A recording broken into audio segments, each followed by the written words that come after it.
আজকে আমি mutton curry রান্না করব। তার জন্য মটন নিয়ে নিয়েছি 500 গ্রাম, ম্যারিনেট করে রেখেছিলাম ঘন্টা দুয়েক মতন। আর ম্যারিনেটের জন্য আমি এতে দিয়ে দিয়েছি দই, সর্ষের তেল আর নুন, হলুদ দিয়ে আমি ম্যারিনেট করে রেখেছিলাম। এবার এটা যেহেতু খাসির মাংস একটু সিদ্ধ হতে দেরি হয়, তাই জন্য আমি এটা আগে প্রেসারে দিয়ে দেব, দিয়ে সিদ্ধ করে নেব। তার জন্য প্রেসার কুকারে দিয়ে দিলাম। 1 কাপের একটু কম জল দিয়ে দেব, বেশি জল দেবো না। 1 কাপের একটু কম জল দিয়ে দিলাম, দিয়ে এটাকে সিদ্ধ করতে দিচ্ছি। 5টা মতো সিটি দিয়ে নেব।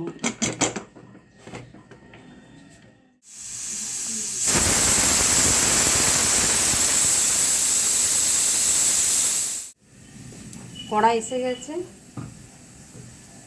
এটা আমি সাদা তেল আর ঘি দিয়ে রান্নাটা করব। সাদা তেল দিয়ে দিলাম,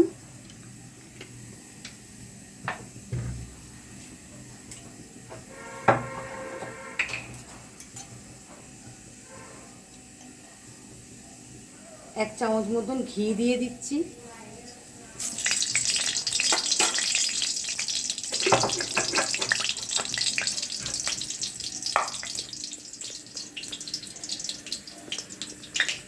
ফোড়নে শুকনো লঙ্কা, গরম মশলা দিয়ে দিলাম, গোটা এলাচ আর দারচিনি, দিয়ে দিচ্ছি।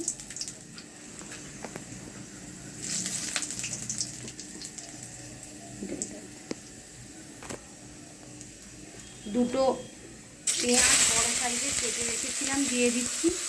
দুটো পেঁয়াজ বড় সাইজে কেটে রেখেছিলাম দিয়ে দিচ্ছি কড়াতে। এটাকে আমি এবার একটু লাল লাল করে ভেজে নেব। একটু নুন দিয়ে দিচ্ছি পেঁয়াজের উপরে। যেহেতু মটনে লবণ দেওয়া ছিল, তাই জন্য অল্প করে দিলাম।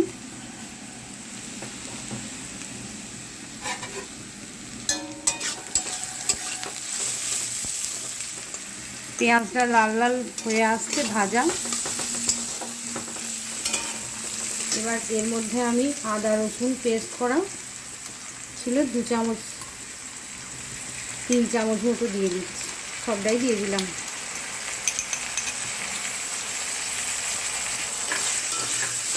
এবার এটাকে একটু ভেজে নেব।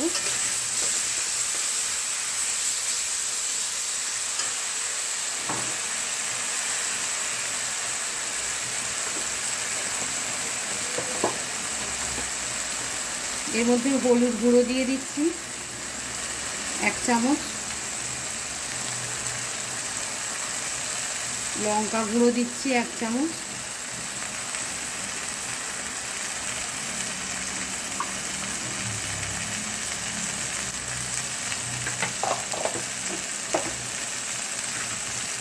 একটা টমেটো পেস্ট করে রাখছিলাম সেটা দিয়ে দিলাম।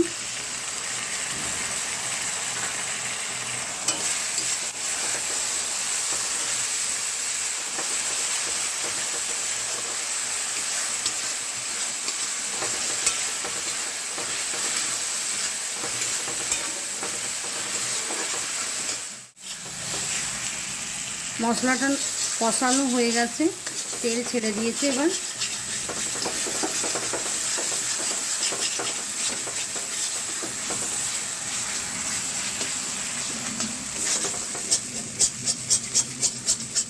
অল্প আঁচে 5টা সিটি মেরে নেবার পরে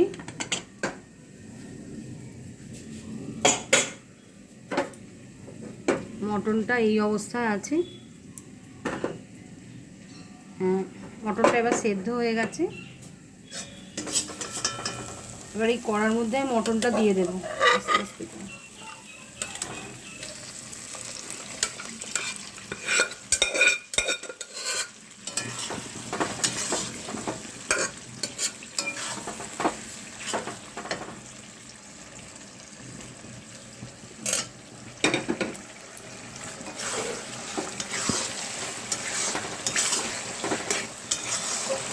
ডবল তেল হয়ে যাবে।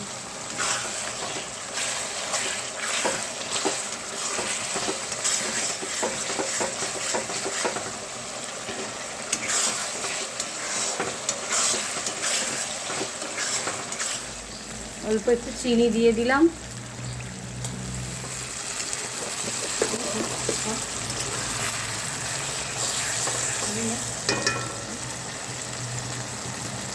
একটু গরম মশলা দিয়ে দিচ্ছি উপর থেকে।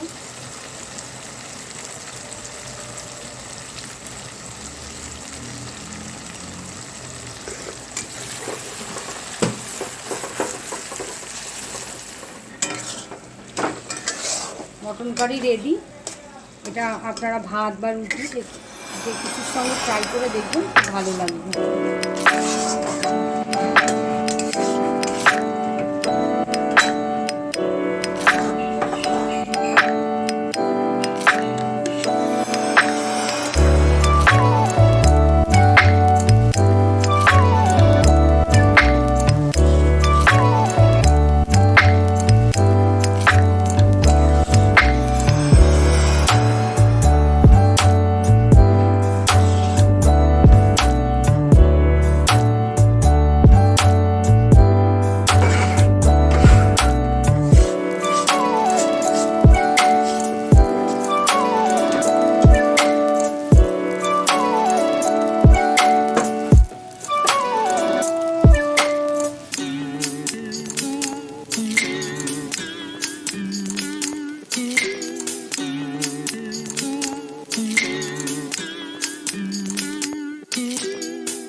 Bye.